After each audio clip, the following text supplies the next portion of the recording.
So your grandfather, who would be my great-grandfather, came from the Middle East. We don't know exactly where, either Lebanon or Syria. Yeah, he came from Lebanon. Okay. And then started in New York, eventually moved to South Carolina, bought a donkey, was selling stuff. And then he had a lot of different buildings. And your dad purchased one of those, which was a furniture store. Sorry to confuse you. So my grandfather opened a store, a true store, and sold everything from ties to shoes to overalls to sheets. And my father went to work for him. They didn't get along, so my father went out on his own and started what we call a wholesale business, where he sold dry goods, which are textile products, to other stores. Right. Wholesale would be like Rádio. Yeah. And so my dad decided to, he had a little money to invest. He decided to build some buildings. He built a little shopping center and rented one of the spaces to a furniture store.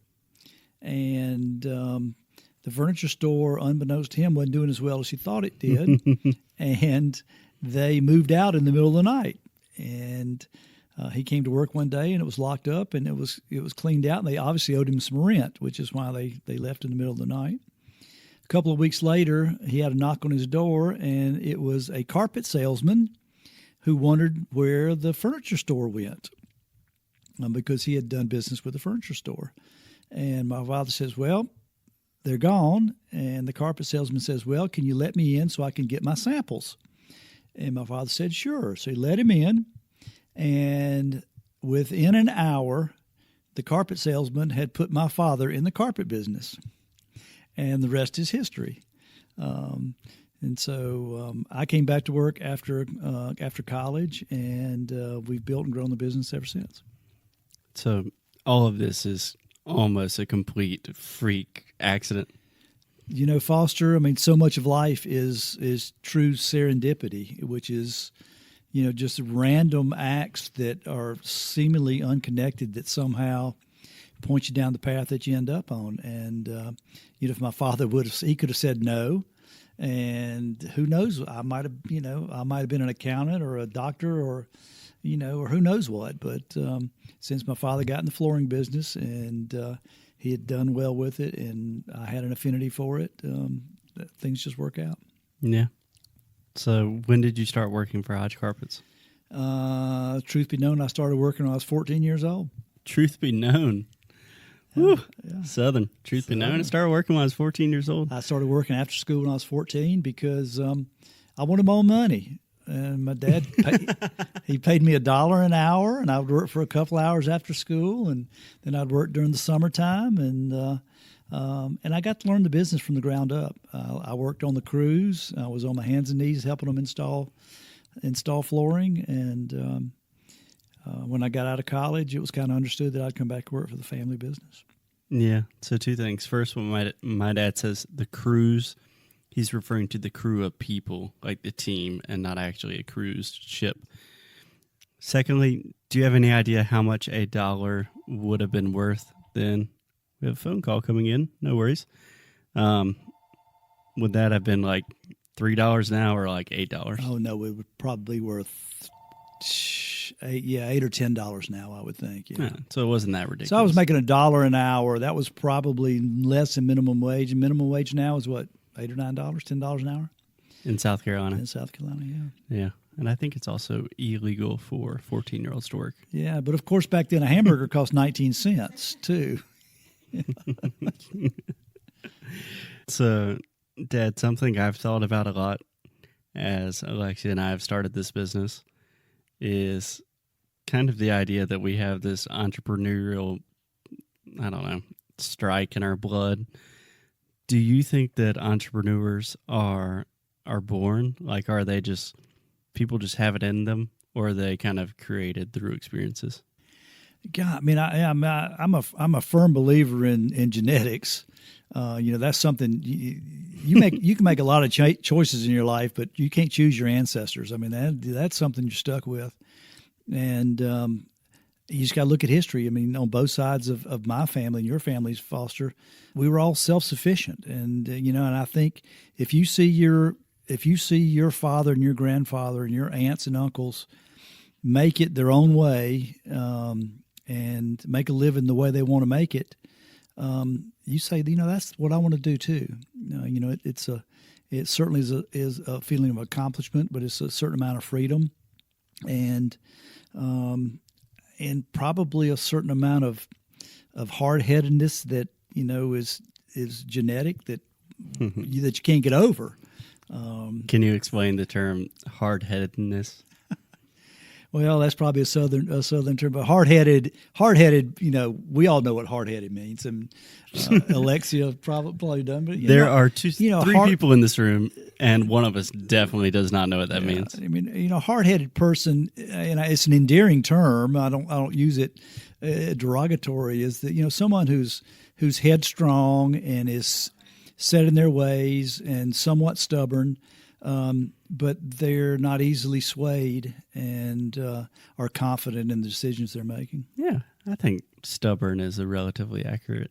Yeah. Stubborn in the positive connotation of the word. Mm-hmm. Yeah.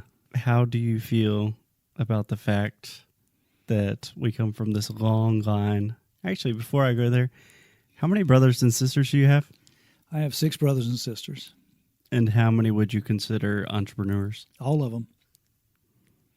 Yeah, I really do. And I look at my aunts and I truly look at my aunts and uncles on both sides of the family, and they were all entrepreneurs. My grandfather on my mother's side was a farmer.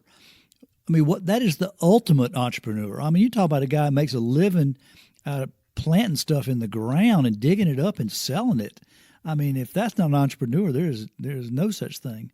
We have doctors and lawyers and teachers. I mean, teacher is an entrepreneur. They work for themselves. They're selling their talent. So I would think that almost 100% of our immediate family were all entrepreneurs. Yeah, this is kind of a point where I get into the weeds a little bit. That, for example, your eldest son, my brother Camden, who has been on the show, is a lawyer, but you would consider him an entrepreneur? I would, especially the type of law he practices.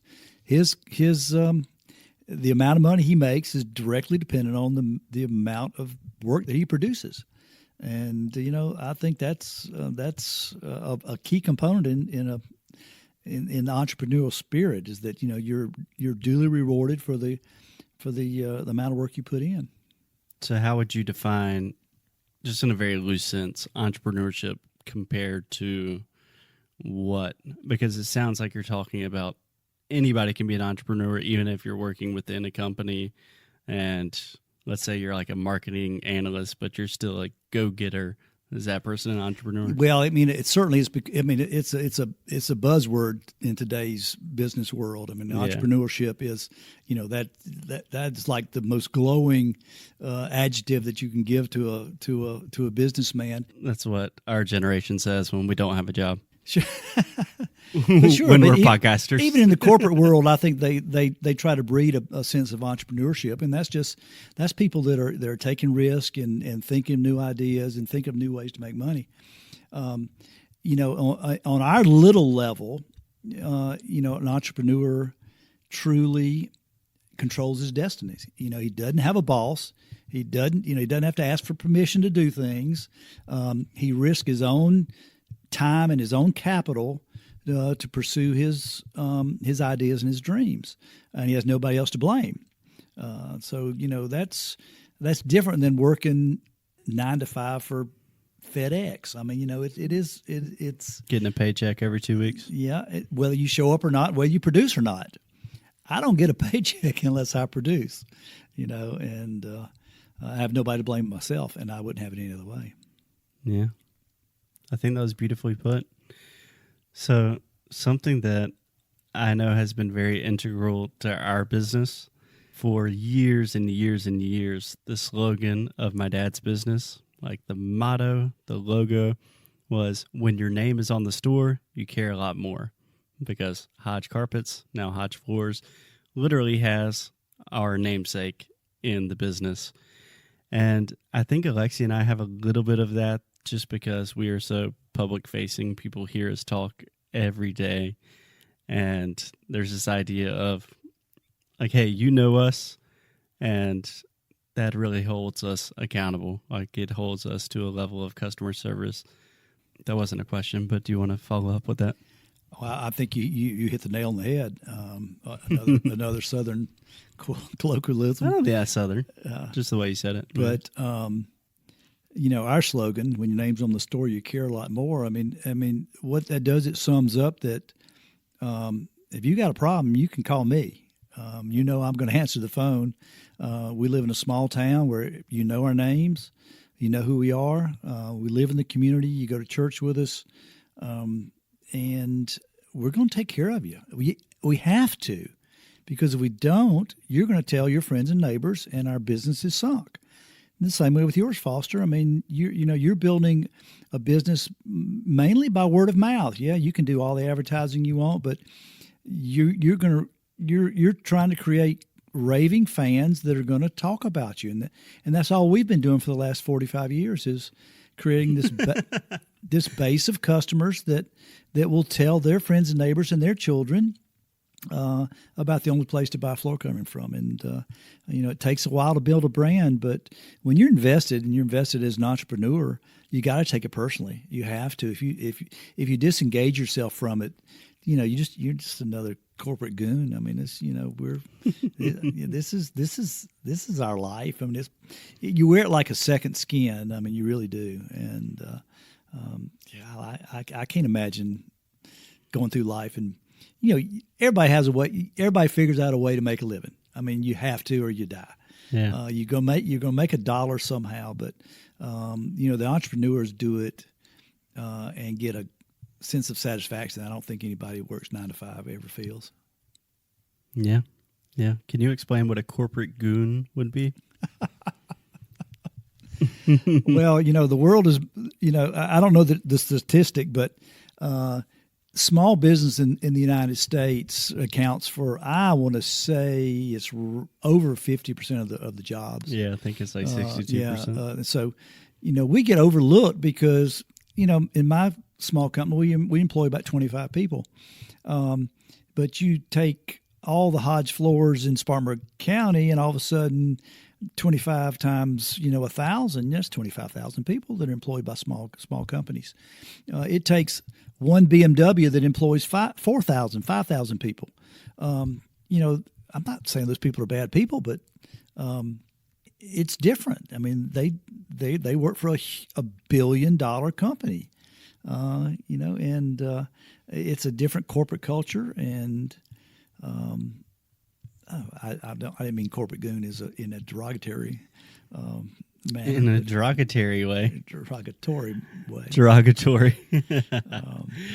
No, I know exactly what you mean. Just the idea of having a greater degree of connection of what the actual business does compared to, I don't know, if someone works at Goldman Sachs, they probably don't actually care like what's happening at the top of Goldman Sachs. At Hodge Carpets, your livelihood is quite literally on the line. Yeah, every day. And the folks that work for me depend on me to point them in the right direction.